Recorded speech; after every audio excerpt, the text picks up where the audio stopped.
Isabella Angelina Mnanu. Saya adalah mahasiswi dari Stikes Nusantara Kupang, Prodi S1 Keperawatan dengan NIM 1420-120043R. Di video ini, saya akan membahas tentang kesehatan spiritual dalam keperawatan.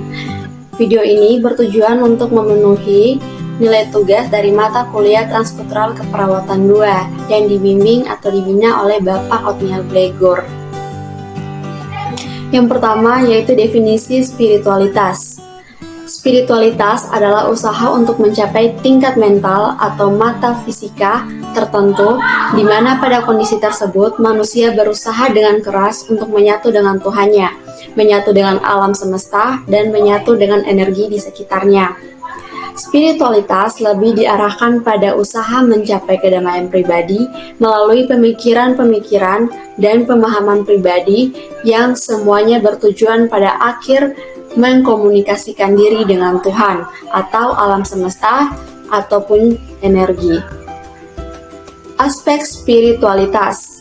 Yang pertama, menurut skor 2011, spiritual terdiri dari 3 aspek, yaitu yang pertama, aspek eksistensial, yaitu aspek di mana seseorang belajar untuk menghilangkan bagian dari dirinya yang bersifat egosentrik dan defensif. Aktivitas yang dilakukan seseorang pada aspek ini dicirikan oleh proses pencarian jati diri.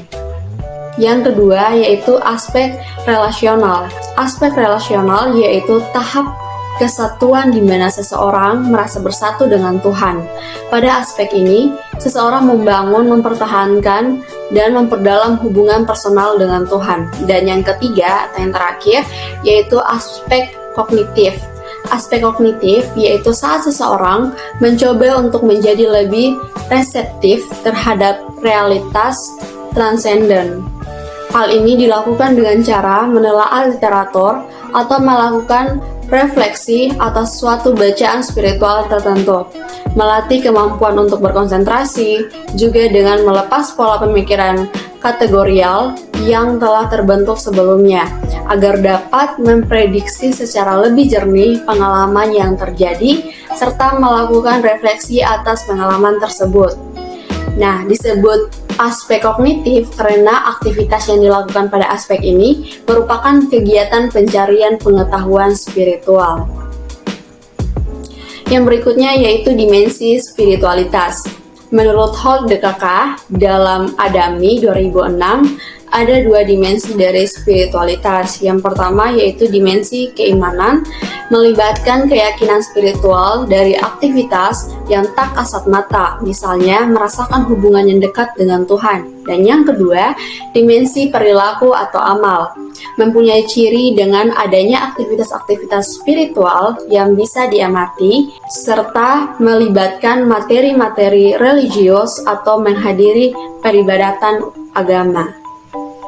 Yang berikutnya, menurut Stoll 1998 dalam Hamid 2009 menguraikan bahwa spiritual terdiri dari 2 dimensi. Yang pertama yaitu dimensi vertikal. Dimensi vertikal adalah hubungannya dengan Tuhan yang Maha Tinggi yang menuntun kehidupan manusia. Dan yang kedua yaitu dimensi horizontal, adalah hubungannya dengan diri sendiri, orang lain, dan lingkungan ataupun alam. Yang berikutnya yaitu karakteristik spiritualitas. Yang pertama, hubungan dengan diri sendiri. Nah, hubungan dengan diri sendiri yaitu pengetahuan diri, siapa dirinya, apa yang dapat dilakukannya, serta mengenai sikap yang menyangkut percaya pada diri sendiri, percaya pada kehidupan masa depan, ketenangan pikiran, harmoni, atau keselarasan dengan diri sendiri. Yang kedua, hubungan dengan alam. Hubungan dengan alam yaitu mengetahui tanaman, pohon, marga satwa, dan iklim, serta melindungi alam dan berkomunikasi dengan alam, contohnya bertanam dan berjalan kaki. Yang ketiga, hubungan dengan orang lain. Hubungan yang harmonis meliputi berbagai waktu, pengetahuan, dan sumber secara timbal balik. Hubungan yang tidak harmonis, maka akan terjadi konflik dengan orang lain dan resolusi yang menimbulkan ketidakharmonisan dan friksi. Yang keempat, hubungan dengan ketuhanan. Hubungan dengan ketuhanan meliputi tindakan individu dalam praktik ibadahnya seperti sembahyang, berdoa, dan meditasi. Yang berikutnya, peran perawat dalam kebutuhan spiritual. Yang pertama, perawat memberikan asuhan keperawatan pada pasien secara holistik dengan memandang aspek mind, body, dan spirit pasien. Yang kedua, perawat membantu pasien dalam meningkatkan proses healing, resilience, dan mencapai status well-being. Yang ketiga, perawat membantu pasien dalam menentukan makna dan tujuan hidup, meningkatkan percaya diri pasien, sampai mendapatkan sumber harapan terhadap kesembuhan dari sakitnya. Yang keempat, perawat membantu pasien memahami spiritualitas yang diyakini untuk mencapai kesembuhan fisik dan juga psikis. Dan yang kelima, perawat meningkatkan kemampuan pasien menerima kematian dengan damai, misalnya pada kasus pasien dengan penyakit terminal. Yang berikutnya itu contoh spiritualitas, yaitu contoh dalam kehidupan sehari-hari. Yang pertama itu, individu dapat merumuskan arti personal yang positif tentang tujuan keberadaannya di dunia. Yang kedua, individu mengembangkan arti penderitaan dan meyakini hikmah dari suatu kejadian atau penderitaan. Yang ketiga, individu menjalin hubungan yang positif dan dinamis melalui keyakinan, rasa percaya, dan juga cinta. Yang keempat, individu merasakan kehidupan yang terarah, terlihat melalui harapan. Dan yang kelima, individu mampu mengembangkan hubungan antar manusia yang positif. Yang berikutnya, contoh spiritualitas dalam bidang keperawatan, yaitu yang pertama, membangun hubungan antara perawat dan klien berdasarkan rasa percaya, proses perawatan, komitmen, serta menunjukkan rasa hormat untuk memberikan intervensi spiritual yang efektif. Yang kedua, perawat juga melakukan pengkajian keperawatan secara individu untuk perkembangan spiritualitas dirinya. Yang ketiga, perawat harus mengembangkan identitas spiritualnya supaya lebih sensitif terhadap kebutuhan spiritual klien. Yang keempat, perawat membangun hubungan terapeutik yang terjalin antara perawat dan klien dengan memberikan perawatan spiritual yang tepat. Yang berikutnya, domain spiritual. Domain spiritual ini ada misteri, love, suffering, hope, forgiveness, peacemaking, grace, and prayer. Yang pertama yaitu misteri. Misteri merupakan pengalaman manusia yang melekat dalam kehidupan dan nilai spiritual yang ada dalam dirinya. Misteri adalah kepercayaan terhadap sesuatu yang akan terjadi setelah kehidupan. Inilah yang memberi nilai spiritualitas untuk kehidupan akhirat. Yang berikutnya yaitu love. Love atau cinta merupakan sumber dari segala kehidupan, menjadi bahan bakar dari nilai spiritual. Karena perasaan cinta berasal dari hati, pusat dari penampilan ego seseorang.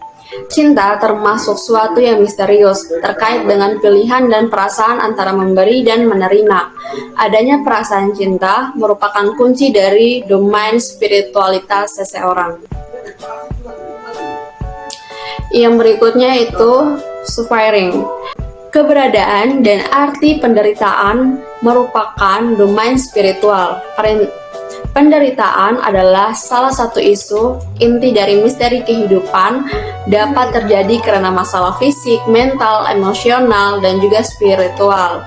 Penderitaan atau kesengsaraan adalah sesuatu yang relatif, tergantung fokus dan makna spiritual yang dikembangkan oleh yang bersangkutan.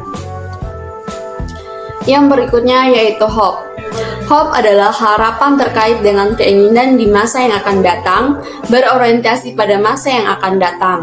Ini adalah merupakan energi spirit untuk mengantisipasi apa yang akan terjadi kemudian dan bagaimana caranya bisa jadi lebih baik. Menanamkan harapan dalam kehidupan spiritual yang sesungguhnya akan menjadi fondasi utama dalam menentukan makna kehidupan seseorang. menjadi penentu arah dalam pilihan kehidupan, menjadi dasar dalam berpikir dan berperilaku dari seseorang. Yang berikutnya yaitu forgiveness. Pemaaf adalah komponen utama dari self-healing. Sikap manusia memaafkan adalah kebutuhan yang mendalam dan pengalaman yang sangat diharapkan dapat dilaksanakan oleh seseorang. Keadaan ini memerlukan keyakinan kuat bahwa Tuhan Maha Pemaaf. Yang berikutnya yaitu peace and peacemaking. Damai dan pembentukan perdamaian bagi sebagian orang tidak bisa dipisahkan dari keadilan yang melekat pada diri seseorang. Seseorang bisa hidup dan berada dalam lingkungan alamnya. Yang berikutnya yaitu grace. Grace dalam kehidupan nyata lebih tampak pada rasa bersyukur atas segala sesuatu yang telah diberikan oleh Tuhan. Bersyukur merupakan indikator keimanan dan pengakuan atas kekuasaan Tuhan. Yang berikutnya yaitu prayer. Berdoa adalah izin yang terdalam dari manusia, keluar dari suatu kesadaran yang tinggi bahwa Tuhan adalah Maha mengatur semua kehidupan. Berdoa meliputi pencarian terhadap hubungan erat dan komunikasi dengan Tuhan atau sumber yang misterius. Yang berikutnya, faktor yang memengaruhi kesehatan spiritual, yaitu ada 5. Faktor yang pertama, tahap perkembangan. Yang kedua, keluarga. Yang ketiga, latar belakang etnik dan budaya. Dan yang keempat, pengalaman hidup. Dan yang kelima, krisis dan perubahan. Spiritual yang sehat. Nah, cara kita mencapai spiritual yang sehat yang merupakan karakteristik kematangan psikologis adalah yang pertama, authenticity, yaitu bertanggung jawab dan jujur pada diri sendiri. Yang kedua, melupakan masa lalu. Melupakan emosi negatif merupakan dasar penting untuk kematangan psikologis. Yang ketiga, menghadapi ketakutan. Mengungkap dan menghadapi ketakutan untuk mengurangi level kekhawatiran dan meningkatkan kedamaian pribadi. Yang keempat, mawas diri dan pemaaf. Memaafkan orang lain untuk menumbuhkan spiritual. Yang kelima, cinta dan kasih sayang. Nah, sumber cinta ada di dalam diri. Maka pengalaman spiritual dapat diperluas pada orang lain tanpa memikirkan imbalan. Yang keenam, community. Altruistik dan realistik, menghargai diri sendiri dan orang lain. Yang ketujuh, awareness. Adanya kesadaran untuk mengabaikan pengaruh negatif dan berkeinginan untuk membantu menghadapi penipuan diri. Dan yang kedelapan adalah peace, yaitu selaras dengan alam dan orang lain. Nah, demikianlah pembahasan tentang kesehatan spiritual dalam keperawatan. Semoga dengan video ini dapat bermanfaat bagi penonton, terutama bagi para mahasiswi keperawatan. Sekian dari saya, terima kasih.